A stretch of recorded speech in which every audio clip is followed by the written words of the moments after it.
বন্দি চাচা আব্বাস রাদিয়াল্লাহু তাআলা আনহুয়ের একটি শিক্ষণীয় ঘটনা। বদরের যুদ্ধে আল্লাহ তাআলা যখন মুসলমানগণকে জয়যুক্ত করলেন এবং কাফিরদেরকে পরাভূত করলেন, তখন মুসলমানগণের হাতে যারা বন্দী হয়েছিল তাদের মধ্যে হুজুর সাল্লাল্লাহু আলাইহি ওয়াসাল্লামের চাচা হযরত আব্বাস রাদিয়াল্লাহু তাআলা আনহু ছিলেন। বন্দীদের থেকে যখন মুক্তিপণ দাবি করা হলো, তখন হযরত আব্বাস রাদিয়াল্লাহু তাআলা আনহু বললেন, হে মুহাম্মদ, আমি তো গরিব, আমার কাছে তো কিছুই নেই। তুমি যখন আমাকে মক্কায় ত্যাগ করে চলে এসেছিলে তখন বংশের সবার থেকে আমি গরিব ছিলাম। হুজুর সাল্লাল্লাহু আলাইহি ওয়াসাল্লাম বললেন, তা ঠিক আছে, তবে আপনি যখন কাফিরদের সাথে বদরের যুদ্ধে আসার আগে তখন আপনি চাচি উম্মে ফজলকে গোপনভাবে যে স্বর্ণের পাত্রগুলো দিয়েছিলেন সেটা গোপন করেছেন কেন?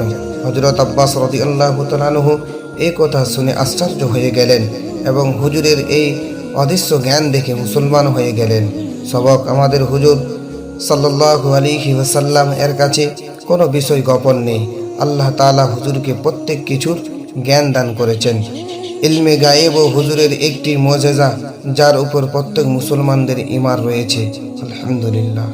পবিত্র কোরআন শরীফে কোন নবীর নাম কতবার এসেছে তা জেনে নিন।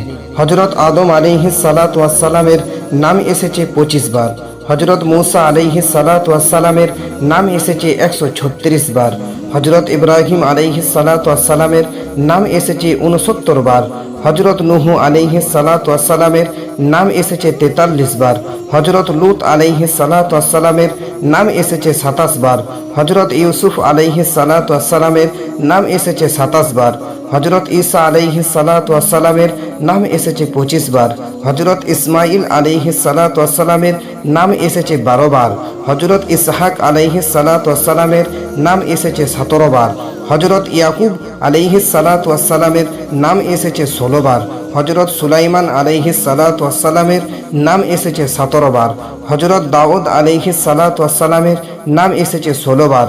হযরত ইউনুস আলাইহিস সালাতু ওয়াস সালামের নাম এসেছে 4 বার। হযরত জাকারিয়া আলাইহিস সালাতু ওয়াস সালামের নাম এসেছে 7 বার। হযরত ইদ্রিস আলাইহিস সালাতু ওয়াস সালামের নাম এসেছে 2 বার। হযরত হুদ আলাইহিস সালাতু ওয়াস সালামের নাম এসেছে 7 বার। হযরত সালেহ আলাইহিস সালাতু ওয়াস সালামের নাম এসেছে 9 বার। হযরত শুআইব আলাইহিস সালাতু ওয়াস সালামের নাম এসেছে 11 বার।